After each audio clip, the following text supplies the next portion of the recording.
Hi, welcome back to Not So Obvious Watches. I'm Pete McConville, and welcome to another in my series of Why This Watch videos. These Why This Watch videos normally follow a bit of a pattern. I love the brand, the watch is fantastic, marriage made in heaven, love at first sight, blah, blah, blah.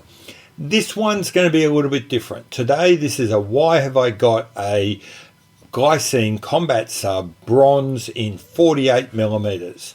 Now, as always, let me be very clear, these videos are not critiques. They are not reviews. They are not fair-handed. It is entirely my completely subjective and personal opinions on why do I have this watch. If you're after a review with specs and everything like that, don't bother watching because there's none of that coming.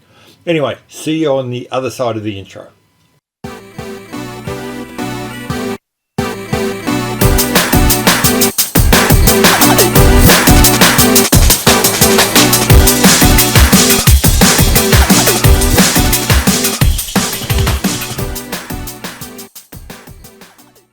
So why have I got a Glycine Combat Sub 48mm clown-sized bronze watch? Well, I can tell you, normally I start this with some kind of story about how I love the brand. You know what? I don't really love Glycine that much. In fact, since their takeover by, I think it's the Invicta Group, I've kind of fallen out of love with them even a little bit more. I don't normally then I launch into this big discussion about how I love the watch and I was searching for this particular reference or this did something really special for me. Again, to say any of that, I'd kind of be fibbing. You know what?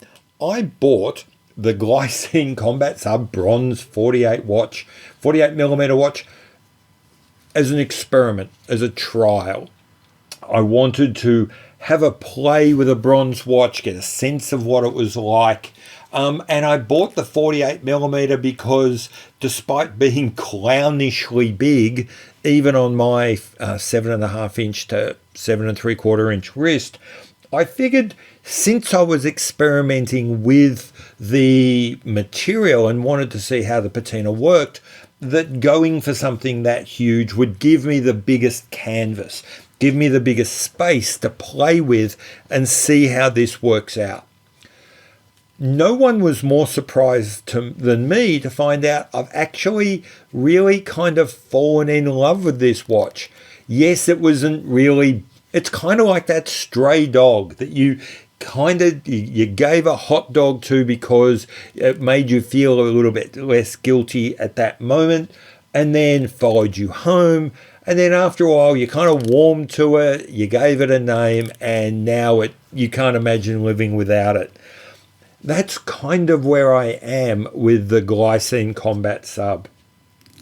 There are parts of it I really don't like. One, it is clownishly big. I've said that a couple of times.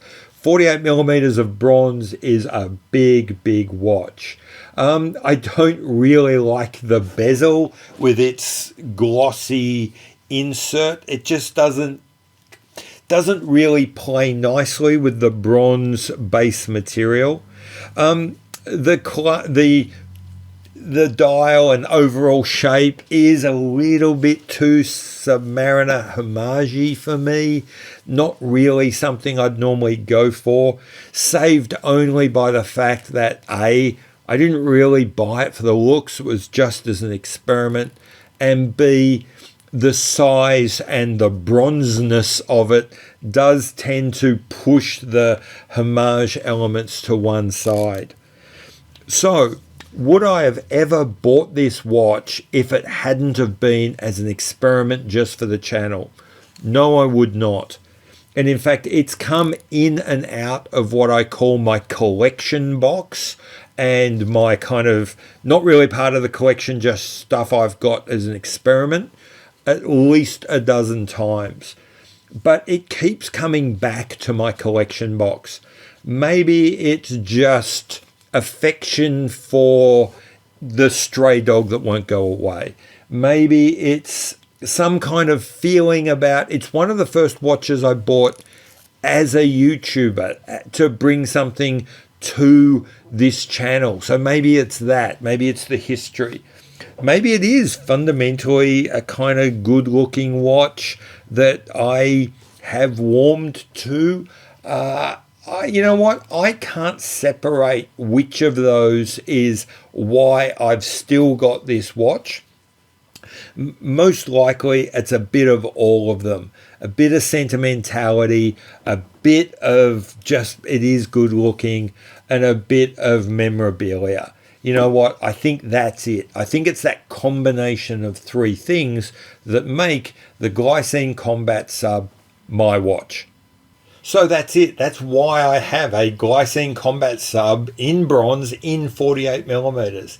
It is a huge watch that I would never have really bought for myself. It doesn't fit within my collection really in any sense. I bought it purely as an experiment, as something for the channel. And it stayed with me because there's just something about it that won't let me let it go. So yeah, I'd be interested in your thoughts about that. In particular, do you find that you've got watches like that as well? Watches that don't make sense to what you would normally buy, that you've found yourself owning through some circumstance, but just love and don't want to get rid of.